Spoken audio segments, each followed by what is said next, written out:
फसल में सूक्ष्म तत्वों का जादू, जिंक, बोरॉन और आयरन से पाएं रिकॉर्ड तोड़ पैदावार। भूमिका। किसान भाइयों, अक्सर हम गेहूं की फसल में यूरिया, डीएपी और पोटाश तो भरपूर डालते हैं, लेकिन फिर भी फसल वो उठाव नहीं लेती जिसकी हम उम्मीद करते हैं। फसल कहीं से पीली दिखने लगती है, कहीं कल्ले टिलर कम निकलते हैं, तो कहीं बालियां खाली रह जाती हैं।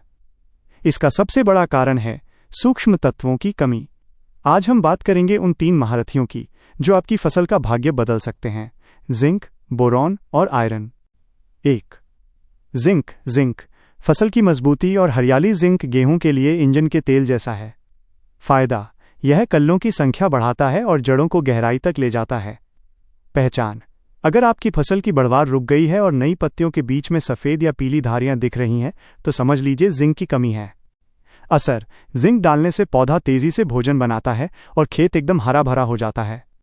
2. बोरॉन दानों का वजन और चमक। ज़्यादातर किसान बोरॉन को भूल जाते हैं, जबकि दानों की असली क्वालिटी इसी पर टिकी है। फायदा: ये परागण पॉलिनेशन में मदद करता है। इससे बालियों में एक भी जगह खाली नहीं रहती और दाना ऊपर तक भरता है। पहचान: अगर बालियां तो लंबी हैं, लेकिन उनमें दाना छोटा, पिचका हुआ या आधा अधूरा है, तो ये बोरॉन की कमी है।